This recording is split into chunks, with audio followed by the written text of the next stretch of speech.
Dear dreamer, I am the story sleeper, and tonight our journey starts in an old American pine forest. Drift with me, and let the day fall away. That the air trembles with stories of a being called Char-Man Owhay. Moonlight drapes the skeletal branches in a silver sheen, and the mist coils at the feet of ancient pines, hinting at shapes unseen by daylight. Villagers who dared approach spoke of a flicker between trees, a cloak darker than the night itself, stirred by an impossible silence. Some claimed they heard him call their names, thin voices riding the wind with a hollow echo that made hearts pound in chests. From the earliest journals of frontier settlers to weathered wood carvings in mountain hamlets, the name Char-Man Owhay invoked both terror and awe. In some versions, he emerged as a punisher of trespassers, a phantom who stole torches and extinguished campfires until travelers lost their way in the Black Forest. In others, he appeared as a way warden, guiding the stumbling and shyly pointing towards safety with gentle gestures. It is within these contradictions, vengeful spirit and solemn protector, that the legend grows, embodying a collective impulse to explain the unknown and justify both fear and hope. This tale immerses you in the tale's shifting hues, exploring how whispers in pine boughs and lantern-lit doorsteps became chapters in an evolving American myth, long before roads carved through the wilderness, back when homesteads were scattered lantern lights in pitch darkness. The forest itself seemed alive with whispered warnings. Hunters returning from dusk hunts swore they heard voices floating on the breeze, syllables curling around pine trunks like living vines. The name Char-Man Owhay first surfaced in fragmented diaries, accounts of a figure dressed in ragged cloak, tall and gaunt, who watched from the trees without making a sound. A settler in early Michigan wrote of a time his pack mule bolted and lay trembling after glimpsing what spread further than fear alone could travel. They hinted at a purpose beyond malice. Pilgrims bound west reported sense of calm descending when they felt unseen hands guiding their wagons onto safe trails. Char-Man Owhay evolved in the telling, from a robber of light to a shadowy sentinel who punished and rewarded in equal measure. Such contradictions persisted from cabin to cabin, forging a legend both terrifying and oddly comforting. By the late 19th century, the tale of Char-Man Owhay had shifted again, this time toward a figure of redemption. Newspapers recounted how train conductors spotted a lanky silhouette pacing along deserted tracks, stepping aside only when a whistle cut through the night. Passengers who peered from window shutters described a bowed figure lifting lanterns from broken lamps, illuminating track switches until engineers could change course and avert disaster. Legends grew of an old miner in Colorado who credited the spirit with saving his life during a stampede of loose ore. He had run blindly down a shaft until a dark hand guided him to a hidden exit, leaving his betrayer to the collapse. In ghost story gatherings, families spoke of letters they received in block script, sealed by oil lamps and asking only for a moment of respect for nature's edge. In return, livestock were spared from drowning in summer floods and families kept safe through blizzards. The ominous hush that once heralded terror became a calm prelude to rescue. Folklorists began to record oral histories that recast Char-Man Owhay as a custodian of travelers and pioneers, a shadow that tested human resolve only to extend a saving hand. As America embraced the mythos of frontier heroism, this redeemer spirit resonated with a collective desire for mercy amid hardship. Paintings from that era show him stepping down from knotted pine stumps, lantern in hand, his cloak draped like a mother's shawl folded around lost souls. He described as a man made of charcoal standing where no fire could reach. Farmhands spoke of tools inexplicably displaced in fields, only to find them neatly arranged at dawn by footprints leading deeper into the wood. Some believed it was a prank of restless spirits, others felt the pulse of something far older, a guardian of the land itself lurking in shadows. Folklore spread quickly by lantern light in village taverns, each storyteller embellishing the story with a personal touch. One claimed he heard Char-Man Owhay whisper encouragement when lost, another that his breath carried the scent of scorched pine in winter night. Regardless of the variations, the earliest portrayal was unmistakable, startling, elusive, and powerful in its silence. As settlements grew around the edges of the wood, stories hardened into warnings. In New England, travelers recounted how Char-Man Owhay would extinguish their lanterns just as they approached rivers or ravines, forcing them out of their carts and onto uncertain footing. Some nights, women tending hearth fires felt a chill pass through wooden walls, and clay cups rattled as if an unseen hand tapped a pattern on their door. The specter's eyes, when glimpsed, shone like embers, sending unsuspecting souls into breathless flight beneath the branches. Villagers kept stakes and sharpened wood at hand, believing that the phantom's hunger for kindling and torchlight might be sated by offerings left beneath a pine bough. Yet there was a countercurrent of tales that softened his reputation. In Appalachian hollows, elders spoke of a gentle rustle in moonlit fields whenever a child wandered too close to the riverbank. A frantic mother would waken to find her lost toddler cradled safely at home, footprints leading from the water's edge, and a cloak-shaped depression in the grass. At mountain inns, late arrivals gaped at extra firewood neatly stacked at their campsites, though no living soul had passed that way. These mixed accounts. The legend of Char-Man Owhay endures as a tapestry woven from fear and compassion, shadowed branches, and guiding lantern light. From the earliest settlers who trembled at his whisper to modern storytellers who embrace his protective aura, each generation reshapes the phantom to fit its hopes and anxieties.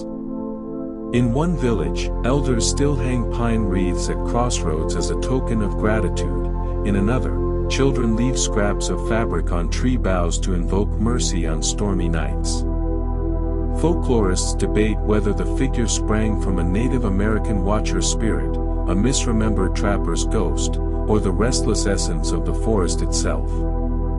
Yet at its core, the story speaks to a universal yearning, for guidance through darkness, for justice tempered by kindness, and for the conviction that even the most fearsome shadow might conceal a helping hand. As you stand on the threshold of this tale, ask yourself which Char-Man Owhay you believe in, punisher of light or keeper of lost souls, and remember that folklore adapts to reflect our own contradictory origins and enduring redemption arcs. Char-Man Owhay invites us to confront our fears, to listen to the whispers in the pines, and to leave a lantern lit for strangers in the night, trusting that legends can both warn and save us in turn, depending on the light we bring to them. In the end, his contradictory origins become our shared tale of transformation, teaching us that darkness and hope can walk hand in hand beneath the canopy of memory and myth, guiding every wanderer home with a flicker of faith that tomorrow's dawn will honor the past's whispered promises and the future's cautious embrace. Whether phantom or guardian, Char-Man Owhay remains bound to our imagination, a testament to the power of stories to change shape, and to offer redemption in the heart of the woods and beyond.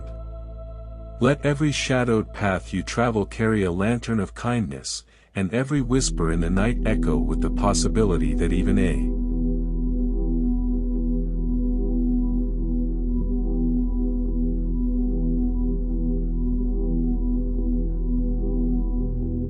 Between the jagged peaks of the Ashen Mountains lies the dormant volcano known as Dragon's Fang, its sinister silhouette carving the horizon like a slumbering colossus. For generations, villagers and nobles have whispered legends of a colossal beast hidden within its molten heart, a guardian born of fire and ancient magic. When caravans braved the mountain passes, they often returned with torn sails and shattered dreams, battered survivors whose pale faces spoke of horrors beyond mortal ken. As the kingdom's shadow of dread lengthened, Queen Elise, wise and resolute, looked beyond the battlefield for a solution that would spare her people from ruin. In the depths of Dragonfall Keep, a young squire named Gareth listened to every echo of those tales, his soul alight with equal parts fear and fascination. Though humble in birth and bound by the traditions of knighthood, he bore a spirit untempered by doubt.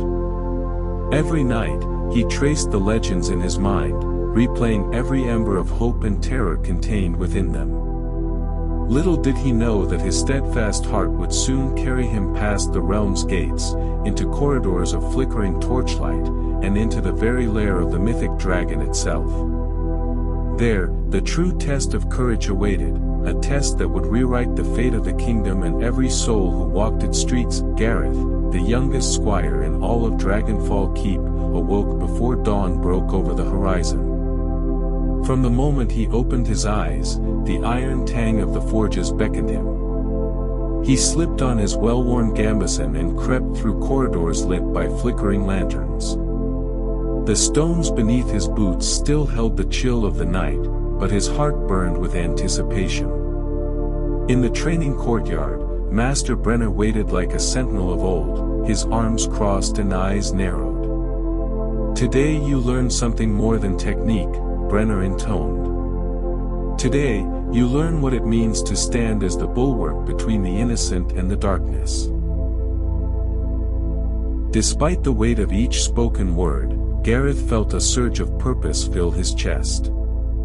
He raised his blade and saluted the horizon, swearing his life to the protection of the realm.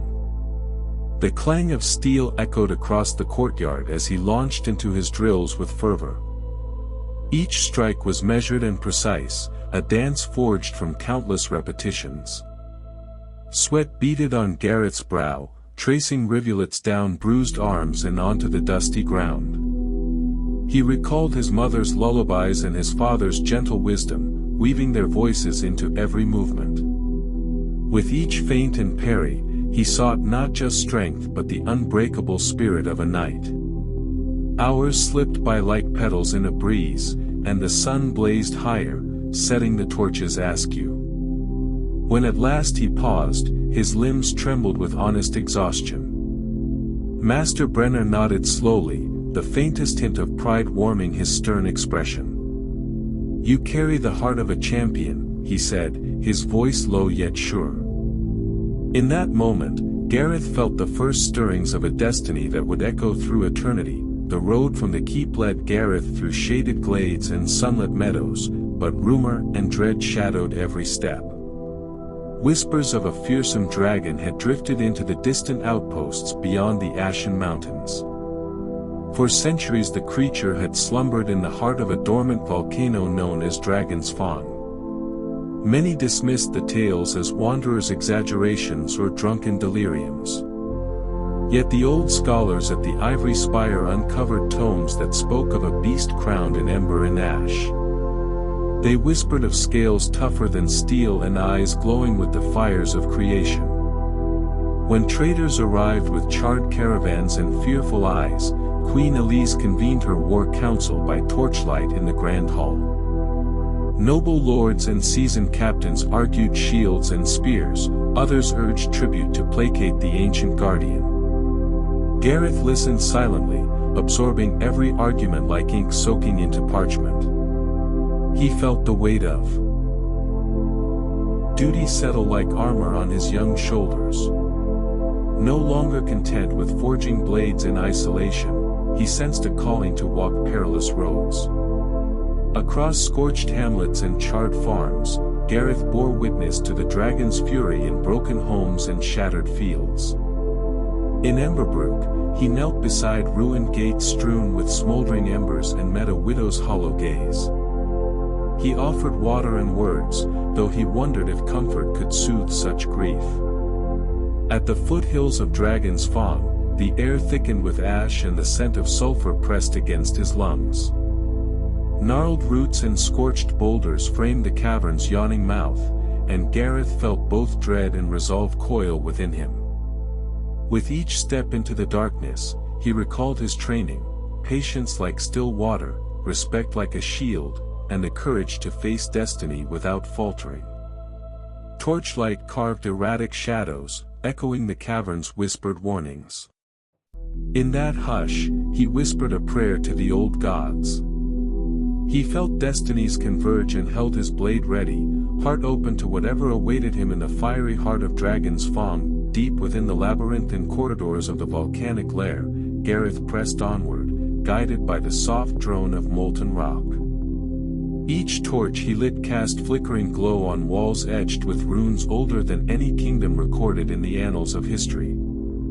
Strange symbols curled and twisted like living vines, weaving tales of power both wondrous and terrifying.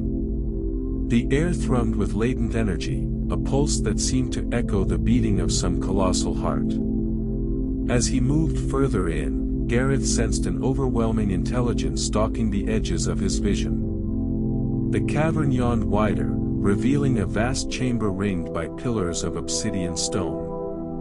Pools of shimmering lava mirrored the dancing flame, painting the darkness in hues of molten orange and deep crimson. Yet even amidst the brilliance, he felt a cold apprehension clutch at his spine. Every footstep sounded an alarm, awakening the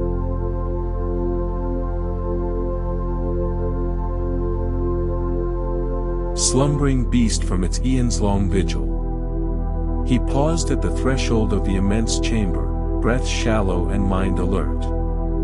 A low, rumbling breath rattled the very ground beneath his boots.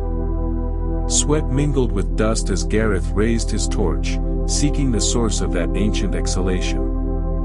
Across the room, something massive shifted behind a curtain of shadow and smoke. Scales the color of molten iron glimmered in the flickering light as they retreated into the gloom. Gareth steeled himself, recalling Queen Elise's mandate to seek understanding before resorting to steel. He spoke softly, voice echoing in the chamber's vaulted expanse. "Great dragon of Dragon's Fang, I come in peace, offering words before weapons." Silence answered him, heavy and unyielding. Then, with a tremor that shook the obsidian columns, a single claw emerged from the darkness, black as night and tipped with crystalline veins. Gareth's heart thundered, and he braced for the moment that would define his life and the realm's future. The torchlight revealed a cavern floor littered with scorched bones and shattered shields, grim relics of previous attempts. Gareth's heart clenched at the sight of armor shards scorched by heat unimaginable to mortal touch. He saw helmets melted into grotesque masks and tattered banners curled back on themselves in frozen agony. Every relic spoke of warriors who had faced the dragon and found their courage wanting. Yet Gareth refused to surrender to fear even as the cavern's heat pressed against his armor plates. He whispered fragments of ancient blessings, words passed down by his mother's gentle voice. The sacred syllables danced on his tongue, weaving a fragile shield of hope around his spirit. From the shadows, a voice like distant thunder rumbled, filled with age-old wisdom and caution. "Little human, why do you trespass in the domain of scales and flame?" The question carried the weight of countless lifetimes, resonating with an authority no other could claim. Gareth bowed his head in respect, keeping his torch low to avoid a sudden flare of hostility. "I seek neither conquest nor destruction," he replied calmly. "Only the chance to parley, that understanding may blossom, and both our kinds remain unbound by needless bloodshed." Silence returned, an oppressive hush that filled every corner of the chamber. Then the ground trembled as the dragon shifted into view, its colossal head rising like a mountain peak. Scales shimmered with a living glow, veins of obsidian and ember weaving intricate patterns across its hide. Eyes the color of smoldering coals fixed upon Gareth, unblinking and fathomless. He felt an electric spark of connection as if their destinies had been entwined by fate itself. Gathering his courage, he met the dragon's gaze and waited for its next breath. In that suspended heartbeat, the fate of kingdoms trembled in the balance. "Speak then, Gareth of Dragonfall Keep, and tell me why your heart throbs with such defiance of death." The dragon's voice resonated like distant thunder shaking cathedral walls. Gareth swallowed, his palms damp though his fingers curled around the sword's hilt with steadfast resolve. "My queen and my people suffer beneath the shadow of your fury," he declared. "Villagers perish, crops turn to ash, and the threads of life unravel in fear." The dragon exhaled a plume of smoke that curled like wraiths across the cavern ceiling. Embers drifted in the stale air, casting flickering patterns against ancient glyphs. "And what of the covenants sworn by mortal kings past?" the dragon replied. "They pledged tribute of gold and song, yet behind closed gates they plotted betrayal." Gareth took a measured breath, eyes shining with quiet conviction. "This realm offers truth," he asserted, stepping forward into the fiery light. "Here stands no secret dagger, no hidden hand, only one squire who honors his word." A pulse of recognition rippled through the dragon's form. Scales flickered, shifting from ember hues to deep sapphire as curiosity took hold. Silence followed, heavy as the molten rock around them. Moments later, the dragon lowered its massive head, nostrils flaring with ancient scent. "Very well, son of man," it rumbled softly. "Let us forge a bond not of fear but of mutual purpose." A tremor of hope surged through Gareth's chest like a second heartbeat. In the heart of Dragon's Fang, an age-old enmity found a spark of renaissance. With the draconic accord sealed under molten glyphs, Gareth emerged from the cavern alongside his new ally, the dragon known as Emberus. The landscape bore scars of the creature's ancient reign, rivers of blackened stone, crevassed earth, and forests pruned by fiery breath. As they ascended the crater rim, Emberus's wings unfurled with a gust that scattered ash like spectral moths. Gareth felt the ground tremble under the dragon's mighty heartbeats, each reverberation echoing in his bones. Around them, the army of the northern invaders had gathered, their banners snapping like torn pages in a storm. Pikemen arranged in disciplined ranks gripped pikes that gleamed under the blood-red sky. Archers dashed into makeshift battlements smoking from Emberus's first warning flare. War machines creaked on wheels of iron, wound up for a final strike against the realm's heartland. Heart-pounding, Gareth raised his father's sword high and called out in a clear, unwavering voice. "Hold your fire," he shouted, his words carried on wind and flame alike. The legion hesitated, confused by the sight of a dragon allied to a human squire. Emberus roared a deep, resonant call that quaked like rolling thunder across the battlefield. The dragon's eyes gleamed with both power and purpose, a living paragon of the oath between beast and man. Gareth stepped forward, sword lowered, aura bright with tempered light. "Queen Elise did not send us to slay but to protect every soul upon this field," he declared. Murmurs rippled through the ranks as soldiers exchanged glances of uncertainty. A captain in ornate plate armor advanced, lance at rest. "Captain Rowan," Gareth began, "behold the truth of our pact." With a gentle gesture, the dragon exhaled a plume of harmless crimson embers that danced like will-o'-the-wisps. In that moment, swords wavered, and shields lowered as unity trembled in the air, flames ignited within the hearts of those who had trained for nothing but slaughter. Memories of lost families and ravaged farms flooded back, interweaving with the unexpected sight before them. Gareth walked among the ranks, each step a testament to the trust he sought to build. He placed a hand on a petrified archer's pauldron, meeting humble eyes with earnest sincerity. "Lay down your bow, friend, for there are darker threats that bind us all." As if spurred by invisible cords, a spear clattered to the earth and shattered on the rocky ground. One by one, weapons fell from trembling hands, the metallic song of peace dethroning the drumbeats of war. Emberus observed with ancient wisdom, smoke curling from flared nostrils like prayerful incense. Through the ranks, he offered no intimidation but a promise of renewed hope. When he spoke, his voice was gentle yet unwavering. See not your enemy in these men, but in the chaos that drives your world toward ruin. The soldiers listened, hearts unshackled by the dragon's truth. Under the red sky, a reluctant harmony began to weave itself among the remnants of battle lines. Gareth felt tears sting his eyes, not from fear but from the profound relief of unity.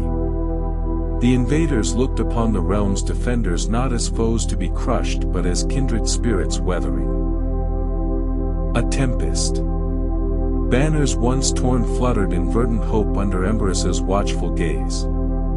In that crucible of flame and stone, a new alliance kindled brighter than any war cry. When dawn's first light broke over the horizon, it painted both men and dragon in hues of renewal and salvation. And on that battlefield, stitched together by steel and faith, the realm found what it had feared lost forever. In the days that followed, tales of the alliance of fire and steel spread beyond every border.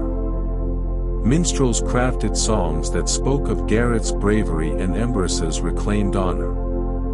Children in distant hamlets raised wooden swords aloft, imagining their own parley with dragons. Queens and kings sent envoys bearing gifts of jade and gold to solidify the new consensus of peace. At the gates of Dragonfall Keep, embers from the old conflagration were gathered and tamed into gentle hearths.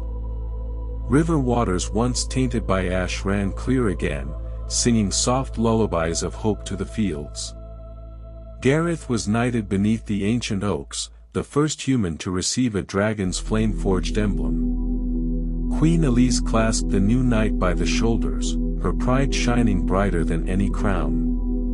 Emberus roost atop the northern ramparts, his slumber now guided by the rhythm of cooperation. Every dawn, he and Gareth would patrol the realm together, two souls bound by an oath older than fear. Mountains once thought impervious now echoed with the promise of unity between man and beast. Villages rebuilt their homes with stone and laughter, each brick laid in hope of a friend's embrace. Across the skies, the banner of the dragon and the crest of the squire fluttered side by side. The winds themselves carried the legend into every kingdom, igniting dormant dreams of what could be. And though time would inevitably shift the scars of past wars, the alliance born at Dragon's Fang endured. In memory and in promise, the realm learned that courage alone is not enough without compassion. That victory, achieved through unity, outshines conquest wrought by division. And that sometimes the fiercest flame can kindle not destruction but the spark of a new dawn. Thus did Gareth and Emberus become immortalized in the songs and stories of every age. Their alliance a testament to the power found when hearts move past fear to embrace the unknown. Gareth's journey from humble apprentice to hero of the realm stands as a testament to the truth that courage tempered by compassion can bridge the widest divides. When faced with an adversary of mythic might, he chose dialogue over violence, forging bonds where fear once held sway. In uniting his fate with Emberus, the ancient dragon of Dragon's Fang, he demonstrated that honor and empathy can transcend even the harshest of legacies. The realm he saved emerged stronger not by the edge of his sword alone, but by the unity and understanding that blossomed in the crucible of shared purpose. Songs of their pact echo through the ages, reminding every soul that fear is most potent when left unchallenged, yet mercy and mutual respect can reshape destinies. From the smoldering peaks of the volcano to the fortified walls of Dragonfall Keep, their story carved a new path for generations to follow. It tells of a squire who dared to speak truth in the face of thunderous fury and a dragon who dared to listen. Together, they wove an alliance of fire and steel that stands as a beacon for unity in a world often divided by ancient rivalries. May their tale inspire those who walk uncertain roads, reminding them that the fiercest battles are won not by might alone, but by the strength to extend peace when all seems lost.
Jack and the Beanstalk, A Tale of Courage and Cleverness is a fairy tale stories from United Kingdom set in the medieval stories.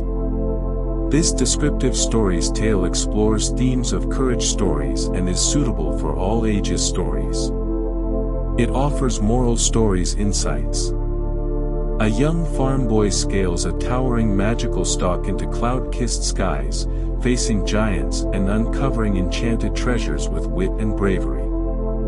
So, let's begin. At the break of dawn, a quiet mist rolled across the thatched roofs of the little village nestled beneath rolling hills by a slow river. Here stood a small cottage with a sagging roof and a narrow window framed by faded blue shutters. Inside, Jack stirred at the faint sound of birdsong and the soft hooves of the family cow pacing at the wooden fence. He had been sent to market with a heavy heart, hoping to earn enough coins for food, but fate had intervened with a handful of strange, glimmering beans. Those beans had grown overnight into a colossal stalk twisting toward the sky, its emerald leaves brushing against the pale morning clouds. Curiosity tugged at Jack's heart as he peered up the stalk, imagining what wonders lay hidden in the swirling mist above. He is about to embark on a journey that would carry him far beyond the familiar pasture and into a realm of giants, golden treasures, and tests of wit and courage. Steeling himself against both excitement and fear, Jack set his foot on the first rung of the great stalk. In that moment, each dew-dropped leaf beneath his palm promised the possibility of adventure, forging a path toward discovery and daring that no villager could have ever predicted.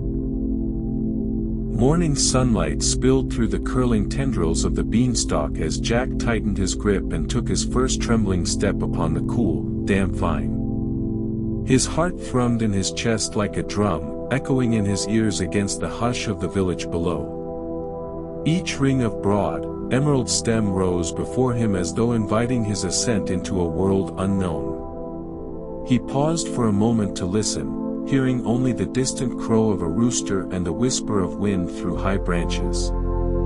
Behind him, the thatched cottage and grazing field seemed miles away, replaced by a vast tapestry of cloud and sky. Jack inhaled deeply, tasting the crisp morning air scented with dew and moss.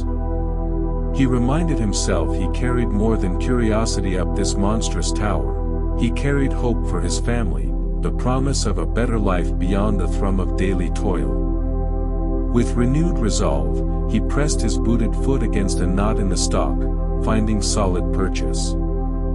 Beneath his palm, The bark was both rough and surprisingly warm, pulses of energy humming through each node. As he climbed higher, the village disappeared, swallowed by the rolling mist. Leaves unfurled like jade ribbons around him, dappling his path with shifting patterns of light. Birds with plumage bright as jewels darted past, silent observers to his daring climb. Jack's fingers tingled from the effort, his muscles straining with each upward pull. Yet excitement danced in his veins, urging him onward beyond every twig and curve into the churn of lofty clouds. That climb marked the beginning of an adventure he would carry with him long after he left the last rung. As Jack ascended deeper into the mist, the air grew cool and moist, the fibers of the stalk slick with dew. Tiny droplets slid past his fingertips, catching glints of sunlight that twinkled like distant stars. He steadied himself against a sudden puff of wind that rattled the stalk, reminding him how far he had climbed from solid ground. Below, a wandering hawk circled lazily, its shadow shifting across plumes of clouds. Jack felt a thrill at the sight, wondering if he might glimpse the realm that lay hidden above the mist. Memories flickered behind his eyes of the trader's words, "Those beans are no common seeds." Now he understood why. Every inch of that beanstalk pulsed with ancient magic, resonating beneath his boots with echoes of old power. He paused to wipe sweat from his brow even as gooseflesh rose on his arms. Thoughts of home and hearth mingled with an urgent drive to see the journey through. The climb was no simple scramble, each step tested his agility and nerve. He drew on every lesson he had learned in the fields, how to read the wind in the wheat, how to place a boot on shifting soil, and applied them to the living ladder of leaf and vine. Sunlight filtered through breaks in the foliage, illuminating swirling motes of mist in hues of gold and jade. Jack pushed on, breathing steady, his mind sharpening with each blink so that nothing in that towering ascent would catch him unawares. After what felt like endless climbing, the world below Jack seemed distant and unreal, a watercolor blur of greens and browns. A hollow thud echoed above, resonating through the stalk like the toll of a massive drum. Instinct urged him to look up, and there through a break in the fog appeared the turrets of a palace carved in colossal stone. Flags snapped on windlamps dotting the ramparts, casting flickers of color against gray masonry. Jack's breath caught as a low chant drifted on the breeze, a language deep and booming. He touched a pendant at his neck, a small wooden whistle his mother had hung there to keep her son safe. Gathering his courage, he crept past the last huge loop of the stalk and set foot on the polished stone threshold. Every step rang on cold marble, sending ripples of sound into silent archways lined with carved reliefs of mythic beasts. Jack had never entered a place so grand, nor one so filled with wonders born of stories told beside warm hearths. Yet with each pulse of his heart, he knew this would be the threshold of his greatest trial, a confrontation with legend itself. He swallowed hard, straightened his back, and ventured into the palace's deep shadows where adventures and dangers waited hand in hand along every corridor. The hall stretched before Jack in a cavern of shadows and pillars taller than any tree he had ever seen. Candles flickered in wall scones, and in the distance, the faint outline of a colossal chair hinted at a presence too vast to imagine. His stomach clenched as the hush of the giant's realm pressed in on him, every footstep seemed to echo a warning. Yet the promise of golden treasure and enchanted wonders spurred him onward, lifting dread from his thoughts. He moved with swift purpose, feet whispering across polished floors that reflected candlelight like embers glowing beneath water. Along the way, he spotted halls of misted mirrors, tapestries illustrating battles from ages past, and tables piled with fruits larger than pumpkins from his garden back home. Each marvel beckoned him deeper into the giant's abode, his resolve forging ahead even as instinct warned of peril. Jack paused to press his palm against a great column etched with symbols he could not decipher, feeling a faint pulse echo his own heartbeat. He loosened a strand of his hair to wipe soot from a carved relief, then steeled himself for the journey still ahead.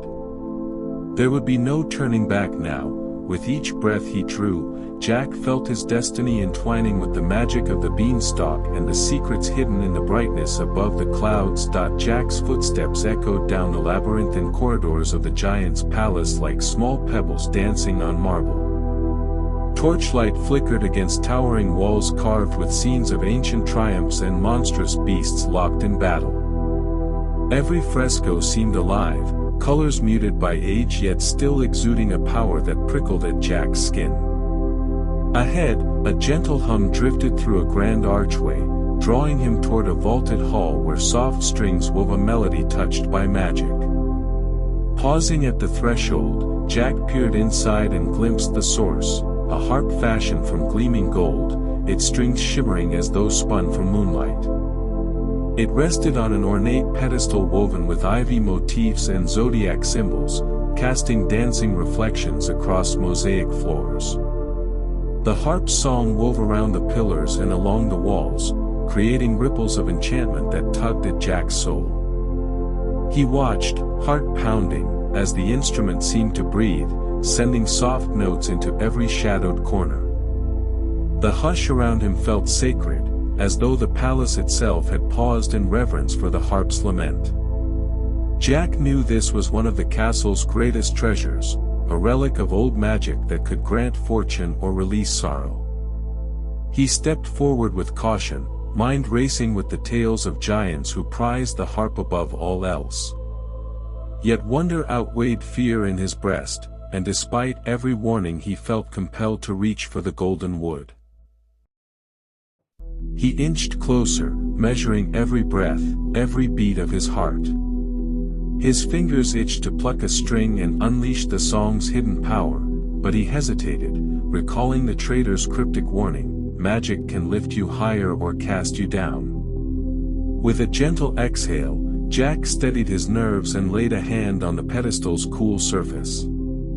The moment his skin met metal, the harp's melody softened, responding to his presence like a living creature greeting an old friend. Jack risked a single finger on the nearest string. A clear, crystal note blossomed in the air, shimmering through the hall and lifting the weight of silence from every shadow. His pulse soared as the harp sang again, this time a longing trill that seemed to echo the hopes of distant stars. For a heartbeat, Jack felt himself suspended between worlds, part of a song that predated his own life by centuries.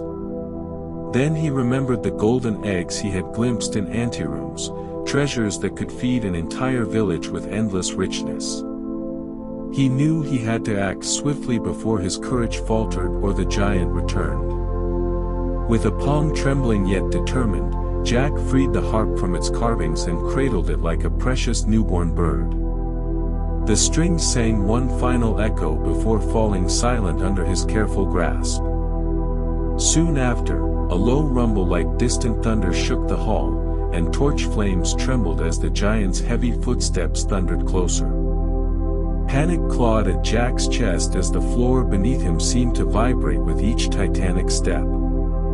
He darted through a side door, the harp tucked against his ribs while his mind raced for a path back to the beanstalk.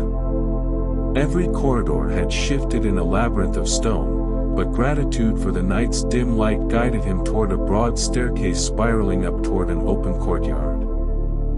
On either side, gargoyle statues gaped with stony jaws, their hollow eyes seeming to watch Jack's passage. Below him, the chanting footsteps grew louder, the giant's booming voice calling for the thief who dared steal his treasures. Jack's breath came in sharp gasps, but adrenaline lent him speed as he bounded up the final steps. At the summit, an archway opens onto a balustrade that misted into the clouds. Through the haze, he could just make out the sinuous outline of his living ladder, beckoning him home. Heart pounding, Jack climbed out onto the courtyard ledge, the wind whipping his hair as he sprinted toward salvation.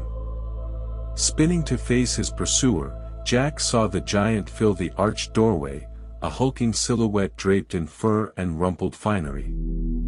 The creature's eyes burned like coals as he let out a roar that shook every tile of the court.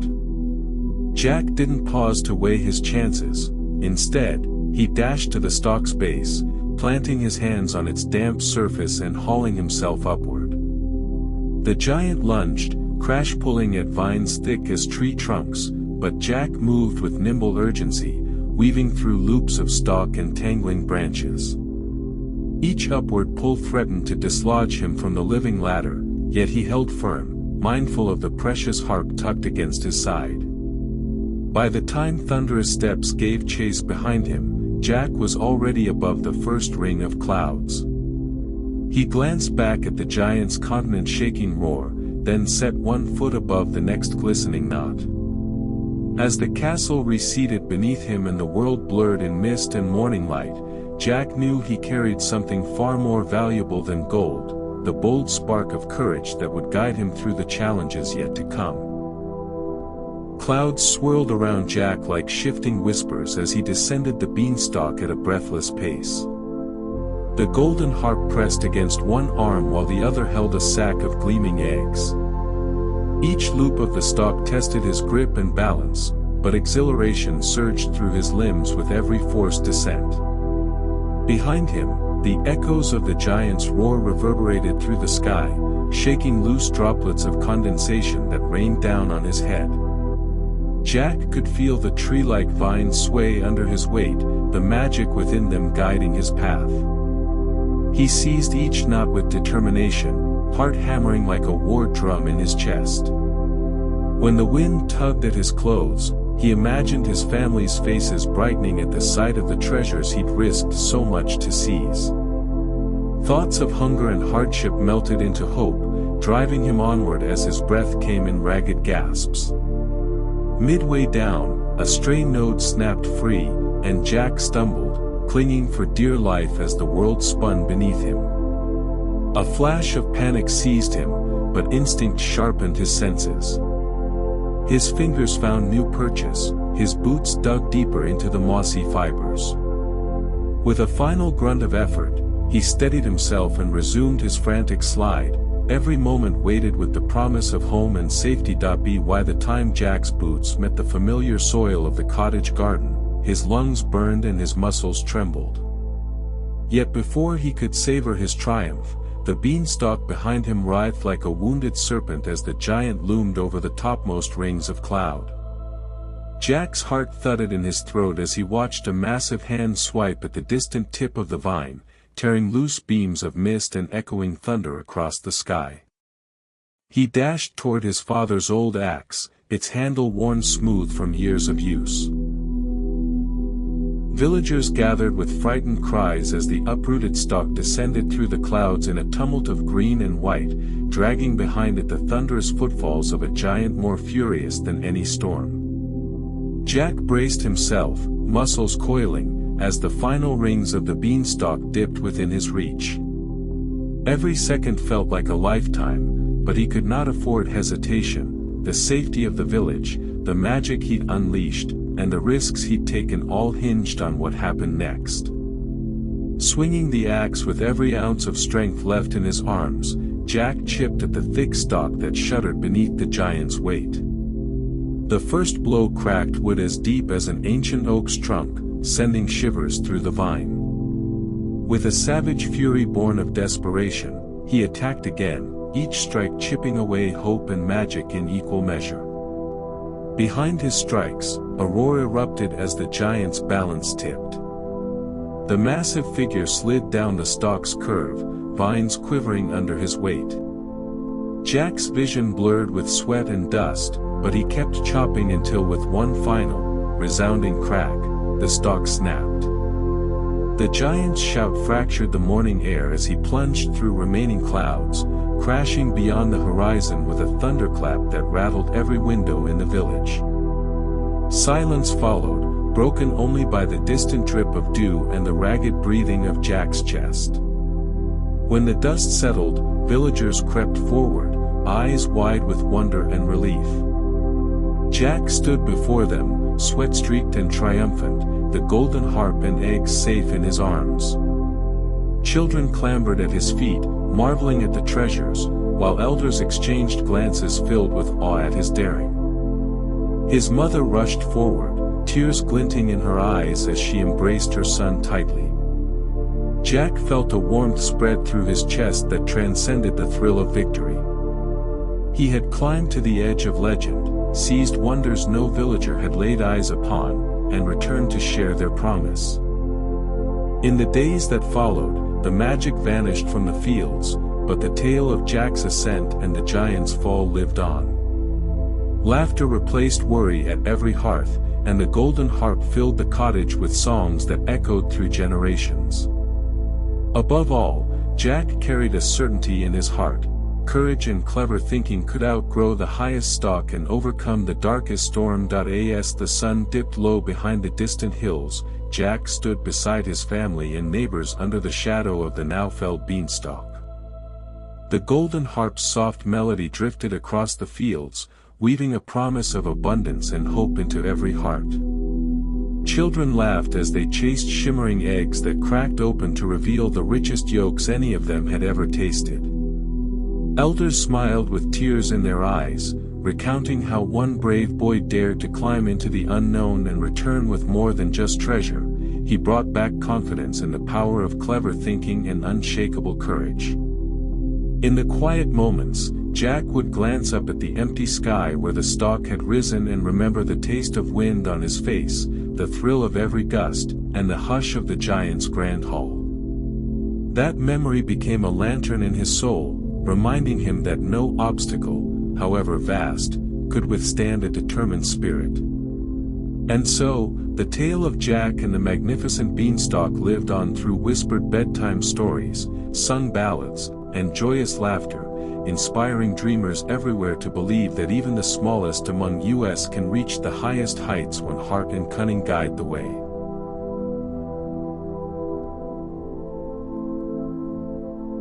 Hermes steals Apollo's cattle and invents the lyre is a myth stories from Greece set in the ancient stories. This descriptive story's tale explores themes of wisdom stories and is suitable for all ages stories. It offers entertaining stories insights. How the mischievous newborn god outwitted Apollo and forged music from mischief under moonlit skies. On a wind-whispered dawn atop Mount Cyllene, Maia cradled her newborn son with a wonder that quickened her pulse. Even before the first beams of sunrise danced across juniper trees and silvered olive groves, the infant's dark eyes flickered with boundless curiosity and cunning promise. The mountain air hummed with anticipation, as if Olympus itself leaned closer to witness the birth of a god destined for audacious feats. Maia named him Hermes, the messenger, though none could have guessed the depths of his clever spirit and inventive heart. Beneath the ancient pines, every rustle of leaves seemed to murmur of hidden paths and playful secrets. As daylight filtered through twisted branches, the child stretched nimble limbs and tucked himself free from his cradle, slipping into the shadowed world beyond. His first breath carried the scent of dewy grass and warm stone, igniting a spark of daring that no swaddling cloth could contain. Unseen by mortal or divine eye, he charted a silent course toward the pastures of his brother Apollo, guided by an instinct woven into the marrow of his bones. That very night, beneath a canopy of stars and the approving glow of moonlight, Hermes began the first great odyssey of his brief but brilliant infancy, a heist that would reshape the harmony of gods and men alike. High on the windswept slopes of Mount Cyllene, where olive groves shimmered under a pale morning mist, Maia cradled her newborn son in the hush before dawn. Even in those first moments, he showed signs of boundless curiosity, his dark eyes widening at the subtle rustle of leaves beyond his swaddling. The air around them carried a faint hum of expectation, an echo of Olympus's glittering halls far above mortal gaze. Beneath the towering peaks and whispering pines, this infant god felt the thrum of untold possibilities in every breath. Shadows of ancient legends coalesced in his tiny form, promising cunning deeds that would soon reshape divine tales. Maya's gentle whispers mingled with the wind as she named him Hermes, the messenger, though his destiny extended far beyond simple errands. Around them, dew-laden grass glimmered like scattered jewels, hinting at the wealth of experiences awaiting the newborn's touch. Even the gods above sensed a tremor of intrigue as word of his birth reached Zeus's lofty palace. The rhythms of mountain streams and rustling branches wove around the infant's cradle, an intimate lullaby celebrating both innocence and latent genius. Maya savored each heartbeat, silently marveling at the blend of mischief and brilliance that sparkled in his gaze.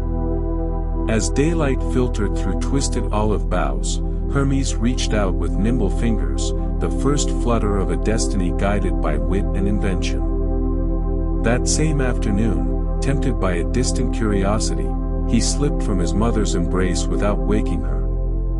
Unfurling from the cradle like a wisp of shadow, he began his first great journey, undeterred by swaddling cloth or state of divinity. Each step he took squeezed through hidden paths beneath rocky ledges, heralding the rise of a trickster unlike any who had come before. The stage was set for exploits that would blend audacity and artistry in equal measure. From the moment he touched the earth, Hermes carried the spark of restless innovation, ready to leave an indelible mark on both gods and mortals. Little did Olympus know that in this child's playful heart lay the seeds of legend that would echo through ages, under a sky painted with drifting lilac clouds and the faint glow of a rising moon. Hermes charted a path toward distant pastures, guided by instinct and a mischievous heart. He darted along winding trails carved by mountain goats, every silent step echoing the precision of a seasoned pioneer. The world unfolded before him in a tapestry of scents, dew-kissed grass, pungent juniper, and the earthy warmth of sun-baked stone. Moonbeams danced on silvered olive leaves as he navigated hidden ravines, each hidden alcove revealing new clues to the realm beyond his cradle. Unseen by vigilant eyes, he gathered fragments of knowledge from whispers carried on the breeze, mapping the landscape with innate savvy. Hunger surfaced like a distant chord, urging him to seek sustenance among shepherds' herds grazing near emerald meadows. Yet his gaze fixed on a more tantalizing prize, the sleek cattle belonging to the bright-eyed Apollo, whose herds grazed in harmony along rolling hills. Within Hermes's inventive mind, a plan took shape, one that blended stealth and audacity in equal parts. He inspected the smooth hides and moonlit horns of the cattle, his gaze lingering on each animal's gentle strength. With deft fingers, he fashioned sandals of woven reeds from nearby reeds, coating them in soft mud to muffle his footsteps. To disguise the footprints he would leave behind, he flipped the sandals so that the imprints told a contradictory tale to any who might search for him. The infant god's heart pounded with exhilaration as he herded the animals toward a secret gorge, guiding them with a silent command he uttered only in his mind. Ancient magic pulsed through his veins, infusing his gestures with an unspoken authority that confounded mortal logic. As the herd moved in hypnotic rhythm beneath a canopy of starlit boughs, Hermes felt the thrill of forging his own destiny. Each lowing echo reflected off rocky walls as though the earth itself were celebrating his ingenuity. In that moment, the air vibrated with the promise of a new era where cunning craft and joyous invention would walk hand in hand through Olympus and beyond. Before dawn's first light touched the eastern horizon, Hermes guided the mismatched herd through secret gorges and across silent plateaus, each hoofbeat muffled by cunning illusions. Dust from the hoofprints drifted like golden motes in the low moonlight as he balanced youthful energy with precise calm. Silhouetted against distant ridges, the heifer shapes moved as one, entranced by a voice they could not resist, a whisper only a god could command. In his mind, Hermes counted each cow, marveling at how seamlessly his design unfolded, turning the impossible into reality with a child's fearless audacity. He tilted his head to catch the faint resonance of bells from a nearby shrine, each chime a reminder that Olympus might soon stir in anger at this violation. Yet a spark of excitement flickered in his chest, for with every stolen creature, he shaped a legend that surpassed mortal ken. As he led the herd beneath an arching boulder bridge, he paused to trace patterns in the dusty ground, mapping each footfall as evidence of his growing mastery. A gentle breeze trailed him, carrying the scent of wild thyme and chipped stone, anointing him in nature's tacit approval of his daring. Even the river that wound like a silver thread through the valley refrained from betraying his passage, its babble softened by unseen intervention. When at last he reached the threshold of his hidden grotto, he allowed himself a triumphant smile, knowing that this first conquest would be the cornerstone of a myth that future generations would sing. With a final glance under the porcelain sky, Hermes slipped into the sheltered cave, eager to measure his next moves by starlight and nascent ambition. Amid the flicker of firelight within, he sensed the pulse of life itself aligning behind his restless resolve. There, in that secret chamber, Providence whispered of future inventions and alliances yet unimagined, and the infant god embraced the promise of what lay ahead. As the sky deepened into a tapestry of violet and silver, Hermes slipped from his hidden grotto with the sure-footed grace of a seasoned wanderer. The night air was cool and scented with wild thyme and soft pine, wrapping him in a cloak of silent anticipation. Before him lay the grazing herds of his brother Apollo, pawing at the dew-laden grass under a vault of starlight. Each cow shimmered like polished copper, their broad flanks reflecting the slender moon as if they bore moonbeams in their hide. Hermes paused at the crest of a gentle slope, surveying the field with a strategist's eye, noting the placement of each sentinel shepherd, each watchful hound. He murmured a silent incantation, drawing upon that nascent power pulsing through his tiny frame. From his leather satchel, he retrieved the quirky sandals he had earlier devised, binding them snugly to his swift feet. The clever design imprinted footprints that led toward the northern hills, erasing any trace of the true path he intended to follow. With a cautious nod to the silent woods lining the pasture's edge, he advanced, his cloak whisking softly behind him with each deliberate step. The herds, sensing a gentle command conveyed by his concealed magic, lifted their heads as one, ears twitching in obedient response. A faint smile curved his lips as he guided them like a maestro conducting a hush before a grand symphony. In that moment, the boundary between mischief and mastery blurred, revealing a cunning artistry woven into every gesture. Even the wind seemed to hold its breath, awaiting the unfolding of a spectacle crafted by a child god. Shadows draped around him like spectators cloaked in velvet, bearing witness to his silent procession. As he led a select group of the fattest bulls toward the forest's protective veil, he reflected on the exhilaration of defiance and the thrill of rewriting expectations. His heart thumped with a rhythm that echoed across the silent realm, marking the beginning of a legend that would echo through hallowed chambers of Olympus. At that instant, the night itself became an accomplice in a nocturnal ballet of audacity and delight, choreographed by a fearless trickster.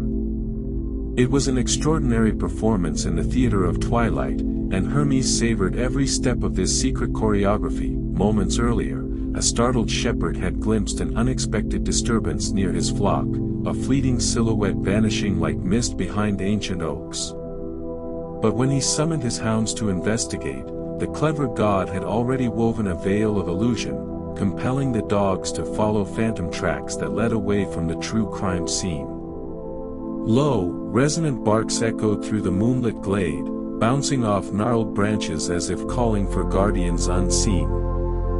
Hermes paused, crouching behind a knotted cypress, studying the diverted trio as they pursued empty brush along crooked paths. Each breath he took blended seamlessly with the night, his small frame a whisper on the wind. Farther off, a second shepherd brandishing a lantern approached in cautious steps, only to find nothing but dew-slick grass and distant calls of crickets. An impish grin flickered across Hermes's face as he watched the frustrated search, knowing his design was flawless in its deception. Beyond the flock's boundary stones, he had planted false hoofprints that pointed toward the foaming shores of a distant lake. With subtle gestures, he coaxed the chosen bulls to step lightly around clumps of hoof marks, avoiding detection with the ease of a seasoned tactician. Lantern beams bobbed in the distance, searching to the east and west but failing to unmask his clandestine caravan. As the wind stilled in deference to his quiet artistry, the herd obeyed a silent melody hummed only within Hermes's mind. The resonance of power in his fingertips guided each creature, weaving them together into a single, undulating movement. In that orchestrated hush, the stolen cattle moved through the midnight plains as though guided by an unseen conductor. And when at last the last bull passed the final grove marker, Hermes paused to offer a soft blessing to the restless earth beneath their hooves. He sensed nature's approval in the rustling grasses and gentle creak of ancient limbs overhead, as if the world itself applauded his ingenuity.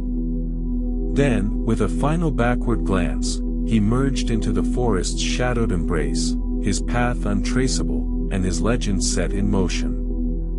In the silver distance, spectral reflections danced across lily-strewn ponds, each sparkle sealing the secret pact between trickster and wood.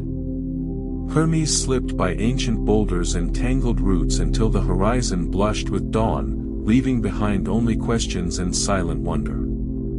By the time the first rosy fingers of dawn caressed the eastern hills, the hush around Apollo's pasture gave way to disarray. Shepherds raced between upturned earthen mounds and broken fencing, calling frantic names as they tried to reconvene their scattered flocks. Their lanterns bobbed like fireflies in the early mist, but no traces of the regal cattle remained upon the dew-slick grass. Apollo himself, radiant in golden tunic and carrying his lyre across one arm, arrived in a tempest of righteous fury that shook the marble porticos of his nearby temple. His eyes, deep and verdant, scanned the empty fields with the precision of a sunbeam tracing silent shapes. He stomped along broken footprints that led both north and east, each mark a riddle he longed to solve. Itself. Nearby, he drew from his satchel a set of taut sheepgut strings, each goose quilled with divine tensile strength, and fastened them across the shell's stretched form. His nimble hands plucked at the newly formed chords with experimental curiosity, producing a soft, hollow note that hovered in the air like a gentle question. Encouraged by the instrument's warm timbre, Hermes adjusted the length of each string, refining the pitch until a clear, resonant melody emerged. The cave walls absorbed the playful tune, echoing it back in resonant pulses that danced across limestone surfaces. A single beam of dawn filtered through the grotto's entrance, illuminating floating motes that seemed to applaud his creative feat borne upon that first delicate note. A sense of elation swelled within him, uniting mischief, art, and harmony in one singular expression. He experimented with finger placements, coaxing the gentle strings to produce both lively arpeggios and solemn drones with equal ease. Each variation felt like a conversation with the earth, the air, and even the silent stones that watched over his craft. When at last he drew the instrument to his face and allowed his breath to guide his fingers, a melody poured forth that transcended both laughter and lament. In that moment, the humble tortoise shell transformed into the birthright of musical gods, uniting all who heard it in shared wonder. Overwhelmed by triumph, Hermes carried the lyre to the cave's mouth, where morning rays illuminated every fine detail of his masterpiece. As he gazed upon the elegant curves and polished strings, he felt the weight of responsibility and pride settle upon his shoulders. Music, he realized, was more than an echo of mischief, it was a bridge between hearts and a balm for wounds unseen. He tested each chord anew, marveling at how the interplay of dark and bright tones spoke of cosmic balance in a single breath. In that still dawn silence, Hermes heard the faintest promise of unity.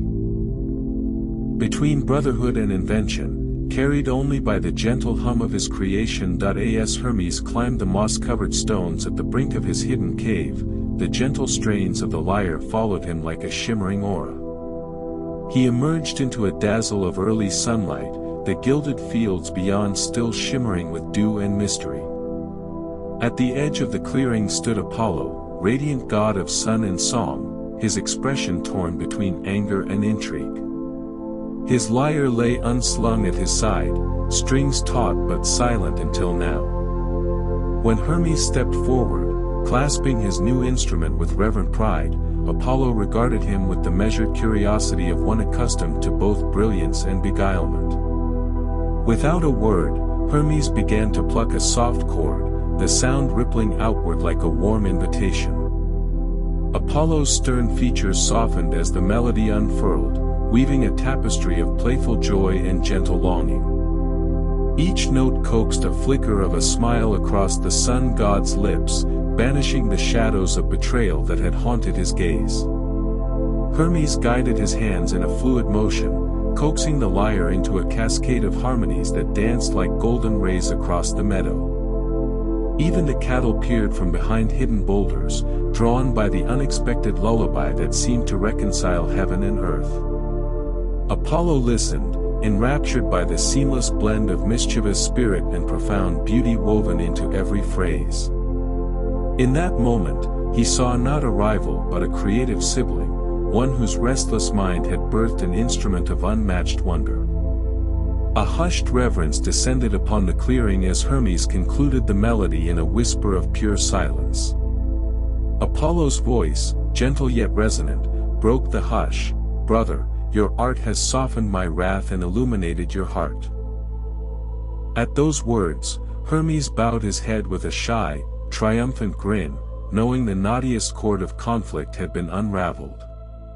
Apollo stepped forward, extending his hand to reclaim the stolen herd in exchange for this gift of song.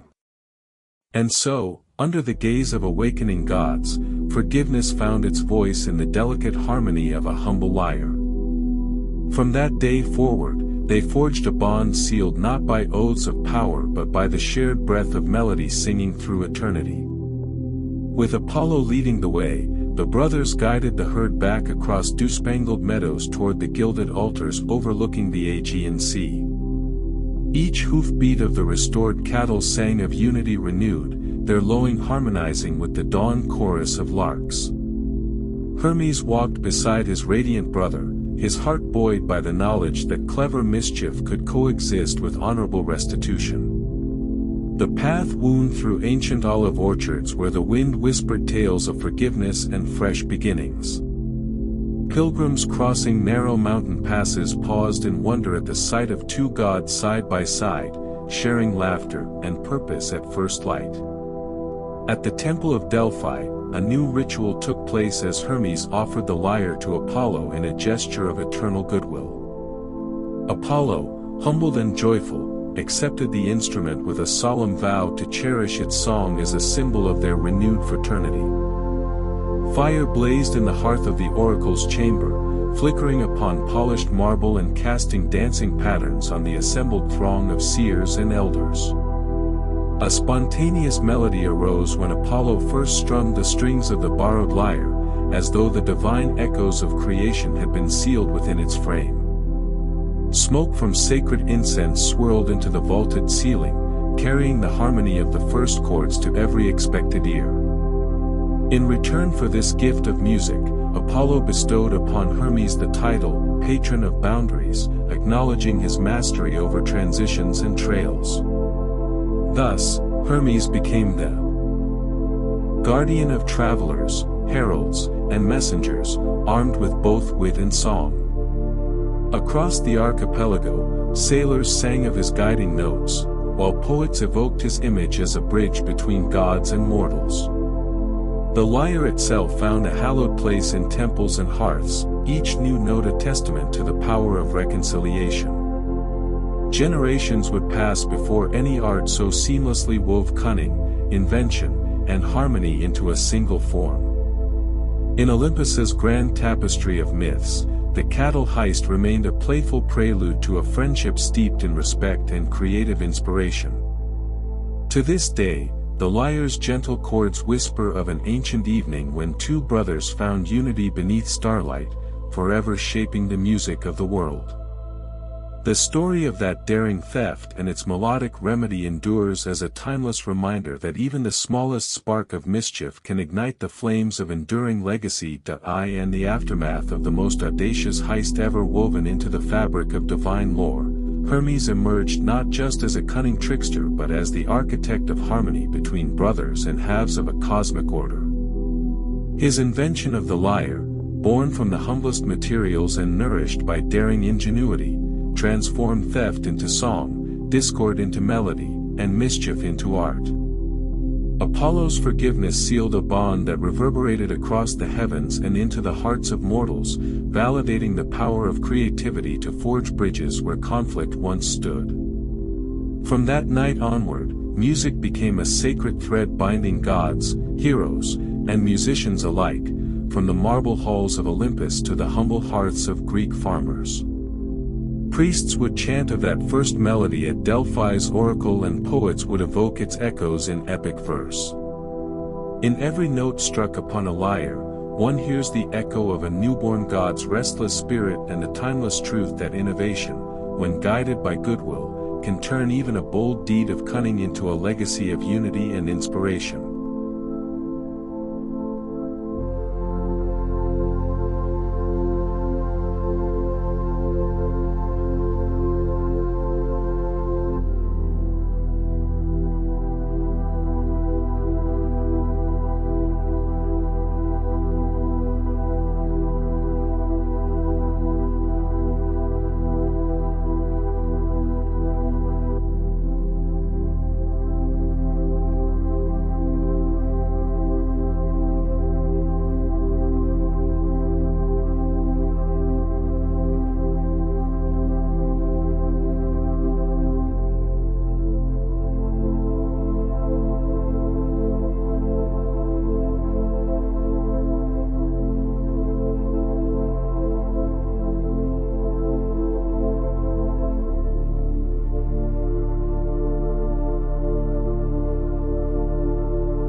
The Boy Who Found Fire, an Aboriginal origin of dawn and the fire sticks is a myth stories from Australia set in the ancient stories.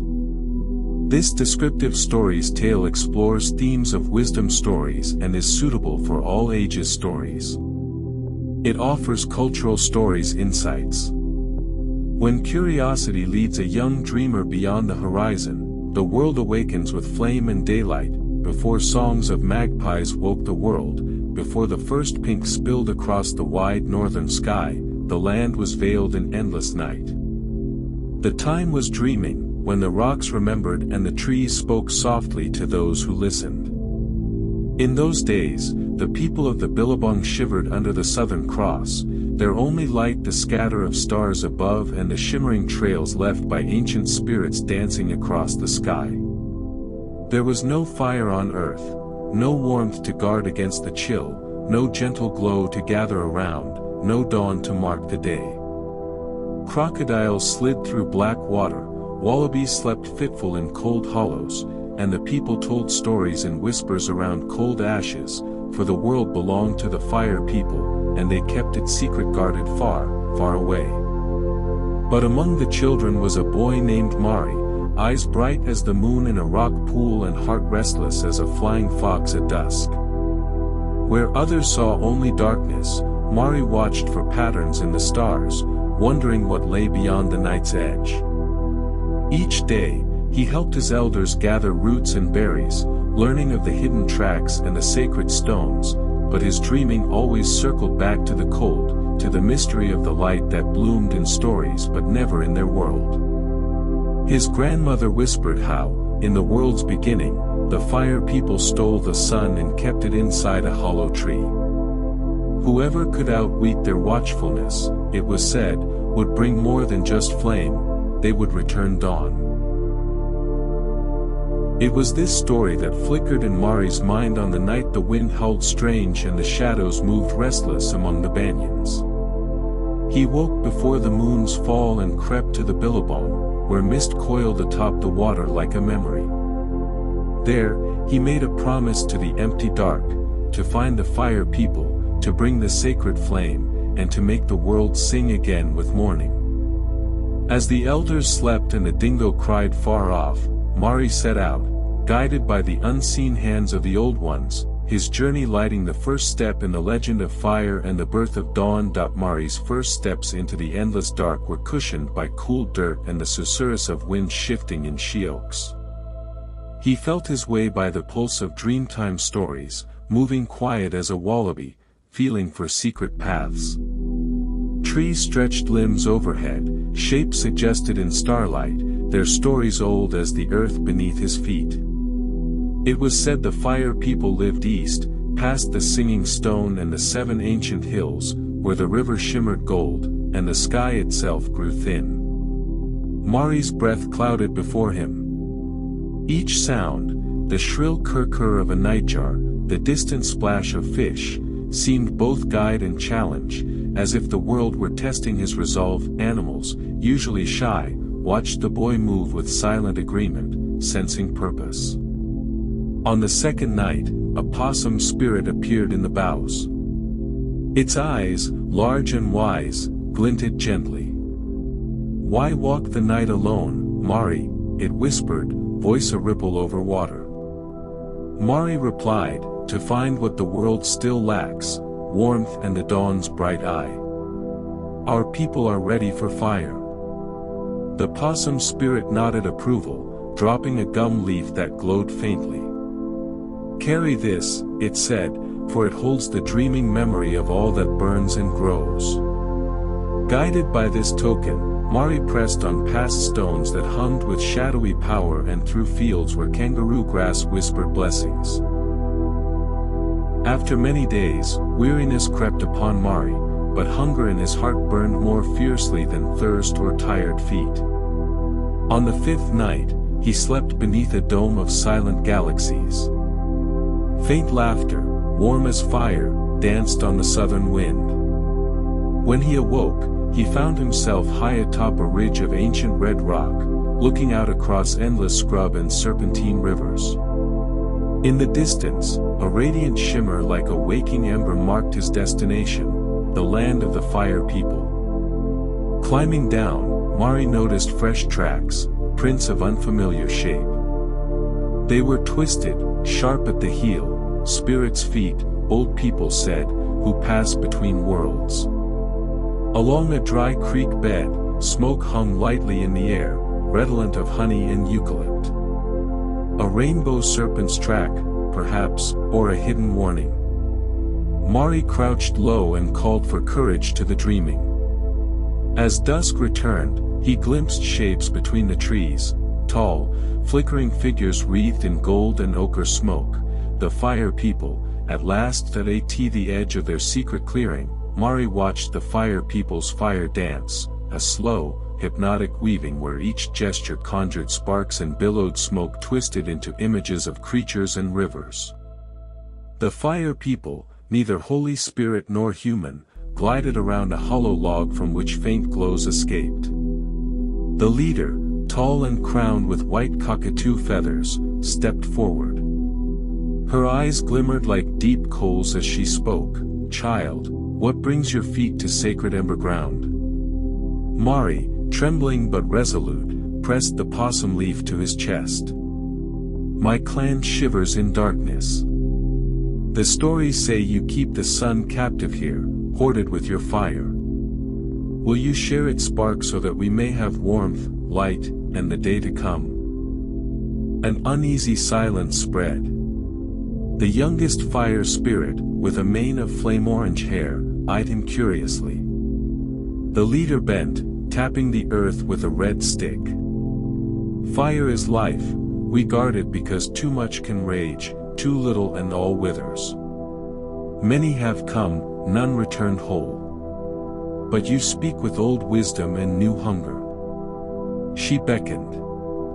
Mari approached and saw that inside the hollow log rested not the sun itself, but two sticks, one hard and one soft, carved with serpents and flame. "These are the fire sticks," said the leader. "Ancient as time and full of dreaming. They can call forth fire with skill and respect, only for those who listen to the song inside wood." She knelt before Mari. "Show us, do you have patience and courage?" Mari sat cross-legged, recalling elders' old lessons. Slowly, he laid the soft stick in a groove, pressing the hard one against it, and began to spin and grind. It was hard work, his palms ached, breath came in short huffs, but he remembered his people huddled in cold. Sparks danced, then, suddenly, a wisp of smoke, a newborn, trembling ember. The fire people watched in silent awe. "He honors the fire," said the leader. Mari, heart pounding, blew gently until the ember caught dry grass, blooming into a tiny flame. The fire people sang, their song part blessing, part warning. "Take the fire sticks," whispered the youngest spirit, "but promise to teach, to share, to never be ruled by flames." The leader grasped Mari's wrist. "Fire, if misused, calls rain and shadow. Guard it well." As dawn's first blush painted the horizon, Mari was given the sacred fire sticks, wrapped in a mist cloak, and shown the secret path home. He had won the gift not by trickery, but by humility and wisdom, the Dreamtime's bravest lesson. Carrying the sacred fire sticks, Mari hastened home. Dawn's light, pale and new, chased away the last tatters of night, illuminating the land in colors never before seen, red gums blushing, kangaroos silhouetted like statues, flocks of cockatoos scattering pink and white across the sky. The world, long used to starlit gloom, blinked and awoke. Mari's journey was still fraught, the old spirits, wary of new things, sent challenges, a storm that howled, rivers that swelled, wild dogs who prowled. Yet, with fire's memory warm in his hands and the possum leaf's wisdom tucked safely, Mari met each trial. He kindled fire in a hollow between stones, chased away cold and wildness, and pressed on, emboldened by the song of flame. He reached his clan's camp as the sky flared golden, the waters of the billabong sparkling like jewels. The elders watched, marvel and hope rising, as Mari showed them the fire sticks, Jinji, and Wayama, he called them, gifts of the dreaming. He taught them to collect soft heartwood and dry grass, to shape each motion with patience. Together, they summoned the ember and, for the first time, fire danced at the heart of their camp. Its warmth banished the chill, its flare cast stories in silhouette on shelter walls, and its light called out to all creatures, here, at last, was certainty and courage. Word of Mari's feet rippled across the land. Tribes gathered, learning the sacred practice, promising to use fire respectfully. From that day, dusk knew it would surrender to dawn, for fire would kindle each new morning. Smoke rose above every camp as a sign, the boy who braved the fire people's dance had brought life's bright breath to all, and daily dawn became the promise of his courage.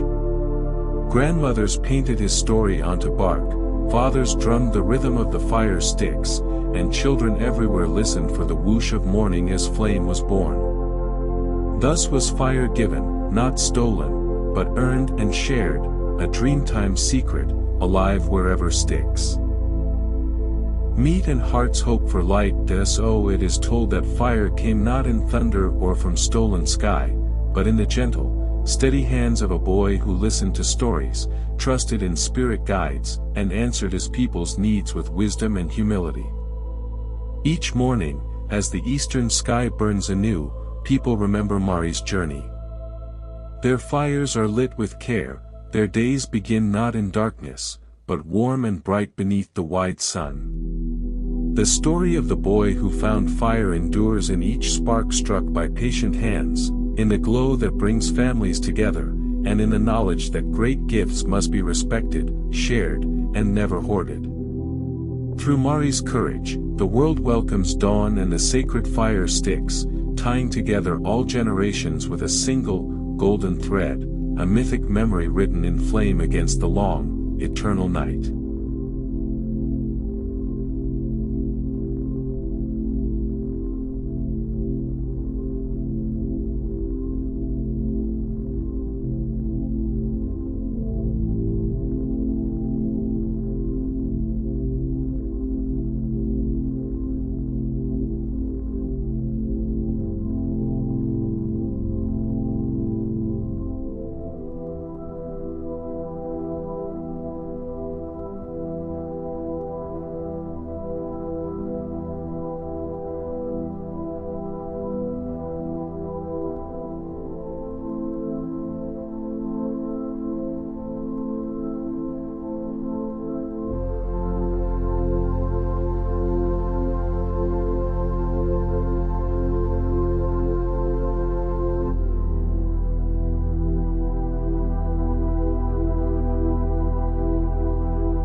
The binding of Fenrir, prophecy, deceit, and the chains of destiny is a myth stories from Iceland set in the ancient stories.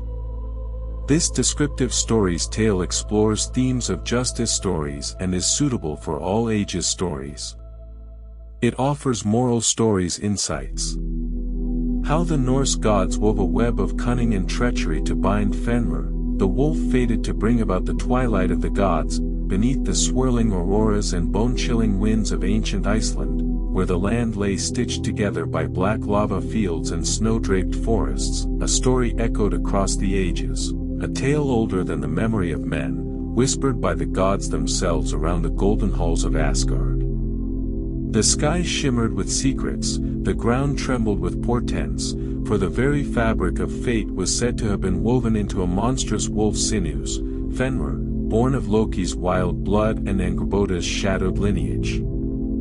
From the moment his eyes blinked open in a den of frost and gloom, his destiny was tangled with that of the gods. The Aesir watched him grow, first as a whelp, all soft paws and curiosity, then as a beast whose breath steamed in clouds and whose step cracked stones. Yet it wasn't size that drew Odin's wary gaze, but prophecy. For the Norns, those veiled weavers of doom, had spoken, Fenrir would one day break his bonds, and in the twilight of the gods, Ragnarok, he would devour Odin himself, sundering the world. This prophecy wound itself around the gods' hearts like a bitter vine. Suspicion turned to fear, fear to plotting, and from plotting to a web of deceit so intricate it would scar the hearts of gods and monsters alike. In the meadows and forests of Asgard, young Fenrir ran with Tyr, god of war and honor, who alone dared feed him and meet his gaze without flinching. But the wolf's presence became a burden too heavy to bear. Whispers of his growing power wound through Asgard like winter winds, chilling the golden halls. Odin's wisdom saw no path to peace, only to postponement, and so the gods devised a plan, one that would test their cunning, courage, and the bonds of trust between wolf and man. It was a story of innocence lost and trust shattered, of gods who feared their own futures, and a wolf who trusted too well. This is the binding of Fenrir, a saga of fate's iron grip and the sorrow it leaves in its wake. As dawn stretched pale fingers across the endless meadows of Asgard, the gods gathered atop a rise overlooking the land. Fenrir, then barely larger than a hound, tumbled in the grass at Tyr's feet. His fur was the color of midnight, but his eyes, strange, fierce, and full of an intelligence that unsettled even the bravest among the Aesir, never left the gods' faces. Odin, all-seeing and grave, watched with a mixture of curiosity and dread. It was he who had summoned the Norns to question Fenrir's fate, and it was he who bore the burden of their answer, that the wolf would be their doom. In the beginning, Fenrir's days were simple. He chased after golden-haired Sif through wildflowers, nipped at the edges of Thor's thunderous laughter, and curled close to Tyr by the fireside. Only Tyr, the god whose honor was as unbreakable as steel, dared approach him without caution. The others, Frigg, Freya, even Loki, Fenrir's own father, kept their distance, their eyes narrowed with unease. Loki's visits were rare and wild, filled with cryptic smiles and riddles that left Fenrir with more questions than answers. Sometimes, Fenrir would catch glimpses of Odin's ravens, Hug in and Mun in, circling high above, always watching. But the wolf grew swiftly, far beyond what nature allowed. With each season, his body stretched and thickened, muscles rippling beneath his pelt. His voice, once playful, became a deep-throated rumble that made branches tremble and deer scatter. Soon, tales of Fenrir's size and strength drifted beyond Asgard's walls, carried on the wind to Jotunheim and Midgard. The gods' concern sharpened. What began as an uneasy truce with the wolf soon felt like harboring a storm at their very hearth. At feasts in Valhalla, Fenrir's absence was palpable. The gods tried to forget the wolf lurking beyond their walls, but each time thunder echoed or a shadow crossed the moon, their thoughts returned to the prophecy. Odin, ever wise, counseled patience, yet even he could not ignore the weight that pressed on their hearts. Freya, goddess of love and fate, wept silver tears as she watched Tyr teach Fenrir the words of men. She saw the wolf's gentle trust, the way he nuzzled Tyr's palm, unaware of the god's growing fear. The turning point came on a night shrouded in frost. Fenrir's howl split the darkness, a call so powerful that the very stars seemed to tremble. Odin saw omens in the frost patterns, in the way the auroras flared in the northern sky. Gathering the Aesir in his hall, he spoke, "We cannot change fate, but we can delay it. Let us bind Fenrir, not to kill, but to contain until Ragnarok comes." The gods set about forging a chain, lading, of the hardest iron. They approached Fenrir, their voices gentle and cajoling, and proposed a game. "Let us see if your strength can break what no other can," they said. Fenrir, trusting and proud, agreed. With a laugh, he allowed the gods to wind the iron links around his limbs. With a shake, no more effort than a hound breaking free from a leash, Fenrir snapped latting as if it were twine. Unnerved but undeterred, the gods forged Dromi, twice as thick and heavy. Again, they pleaded with Fenrir to test his might. Again, Fenrir obliged, his golden eyes bright with excitement. The chain lasted only moments before it, too, lay shattered at his feet. The gods feigned delight, but in their hearts, fear deepened into desperation. The wolf's strength was growing unchecked, and their time was running out. It was then that Odin sent for the dwarves, the master craftsmen of Svartalfheim, who could forge what gods and men could not. Odin traveled through icy mists and mountain tunnels to reach their hidden halls. In return for payment in gold and secrets, the dwarves agreed to fashion a chain unlike any other. They named it Gleipnir, a ribbon smooth as silk, light as a feather, yet stronger than any iron. It was spun from 6 impossible things: the sound of a cat's footfall, the beard of a woman, the roots of a mountain, the sinews of a bear, the breath of a fish, and the spittle of a bird. When Odin returned to Asgard bearing Gleipnir, it shimmered in his hands like moonlight on ice. The gods marveled, and shuddered, for they knew this was their last chance. The plan was set: they would lead Fenrir to a remote lake on the island of Lyngvi, far from prying eyes and sympathetic hearts. There, they would test his trust once more, and this time, they would not let him go. The secret halls of Svartalfheim echoed with the hammering of dwarven forges. Odin's shadow loomed in the flickering light as he watched the mastersmiths spin the impossible, Gleipnir. Each element was acquired through guile or gift: cat's footfall, beard of woman, mountain root, woven into a ribbon so smooth it defied belief. The dwarves worked with haste and care, knowing the fate of gods and monsters balanced on their skill. When they finished, Gleipnir shimmered like spun silver and weighed less than a feather, yet in its weave was the unbreakable will of the earth itself. Back in Asgard, Odin and his kin rehearsed their ruse. It must seem a jest, a challenge worthy of Fenrir's pride. Only Tyr remained silent, dread tightening in his chest. He alone had looked into Fenrir's eyes and seen not a beast but a friend. He alone understood the cost of what was to come. When the appointed day dawned, winter's breath stung the gods as they led Fenrir to the island of Lyngvi. The lake was mirror still, reflecting jagged peaks and a sky bruised with storm. Fenrir padded at Tyr's side, head high but wary. He sensed the gods' tension, their whispered plans curling like mist behind him. Odin presented Gleipnir with a flourish. "See, Fenrir," he called, "this chain is so light and slender, surely you can break it as you did the others." The wolf eyed the ribbon with suspicion. Something in its shimmer unsettled him, some whisper in its weave reminded him of old magic and bitter endings. He turned to Tyr.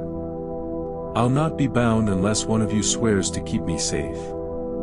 If this is trickery, I'll not forgive it." The gods hesitated. Only Tyr stepped forward. He placed his hand gently in Fenrir's jaws, a pledge, wordless but unbreakable. His heart ached with betrayal, yet he would not let fear guide his hand. Fenrir looked into Tyr's eyes and found only sorrow. The gods wound Gleipnir around Fenrir's legs and neck. Its touch was cool as moonlight, soft as hope. For a moment, nothing happened. Then Fenrir strained against the ribbon, once, twice. But Gleipnir did not yield. The wolf's muscles rippled, he threw himself backward with all his might. The earth shook, trees toppled, but Gleipnir held fast. Realization dawned in Fenrir's eyes, betrayal burning hotter than rage. He snapped his jaws shut in grief and fury, shearing off Tyr's hand at the wrist. Blood spattered across the snow. Tyr fell to his knees but did not cry out. His sacrifice was silent, heavy as the sorrow that settled over the gods. Bound at last, Fenrir howled, a sound that split the sky and echoed through all the worlds. The gods recoiled at its pain. They drove a sword between Fenrir's jaws to keep them open. Blood and spittle frothed from his mouth and stained the ground. The lake's waters churned with his rage. Odin watched with a heart turned to stone. The deed was done, fate delayed, but not undone. Betrayal and prophecy, the quiet years and the shadow of Ragnarok. With Fenrir bound upon the island of Lyngvi, a strange quiet settled over Asgard. The gods resumed their feasts and hunts, but laughter never reached the same heights. Tyr learned to wield sword and shield with one hand, his face marked not by pain but by a quiet grief. His absence from the wolf's side was a wound deeper than any blade could carve. The bond of trust, the one thing that might have changed fate, was broken. Fenrir raged against his bonds for days and nights. His howls shivered through the roots of Yggdrasil and bled into dreams across the 9 realms. Yet as the years crept by, rage ebbed into sorrow, sorrow into silence. The wolf's golden eyes watched the skies for signs. Would Tyr ever return? Would Loki come to plead his case? But no god dared approach Lyngvi. The island became a place of fear, where even ravens would not land and no living thing dared linger. In Asgard, Odin brooded over his sacrifice. He had gained time, but at what cost? He sent his ravens to watch over Lyngvi, to mark Fenrir's slow decay, muscles thinning, fur graying, yet eyes still burning with prophecy. Freya wept for Tyr's pain, Thor cursed the chain that even Mjolnir could not break. Loki vanished from their halls, his guilt unspoken but heavy as lead. Years slipped into centuries. Mortals built altars to the gods, unaware that their fates were tied to a suffering wolf on a barren island. Yet across Midgard, tales spread, stories of a monstrous howling that foretold storms, of dreams haunted by golden eyes and broken trust. The world seemed to hold its breath. Yet fate is never truly delayed, only held at bay by threads thin as hope. The Norns still spun their loom in the roots of Yggdrasil. Their whispers grew louder as Ragnarok approached. When the chain breaks and Fenrir runs free, he will set in motion the end of all things, the fall of gods, the shattering of the world. But the story does not end with fear alone. In time, a new generation of gods and mortals would ponder Fenrir's tale. Was he only a monster? Or was he a victim of prophecy, a beast who loved and trusted, betrayed by those he called kin? The question rippled outward, a warning and a lament. In the final hours, when stars fade and Bifrost shatters, Fenrir will break his bonds. He will run through the ruins of Asgard, jaws wide to swallow Odin and darken the sun. But behind every act of rage lies a wound, and behind every prophecy, a choice. The gods delayed their fate, but not without paying dearly in trust and blood. The tale of Fenrir's binding lingers like frost on ancient stone, a reminder that even gods must pay for their choices. In their fear of prophecy, the Aesir traded honor for delay and broke a bond that could never be mended. Tyr's sacrifice became legend, Fenrir's howl echoed through every long winter night, a song of loss and longing. Yet within this tragedy lies a question for every generation: are we prisoners of fate, or do our choices shape what is to come? For in every act of betrayal there is a spark, of love, of fear, of hope that things might yet change. The story endures not only as a warning but as a testament to trust, sorrow, and the price of trying to outweak destiny. As Ragnarok looms ever closer in the sagas, so too does the memory of a wolf who loved and lost, a symbol for all who walk uncertain paths beneath northern skies.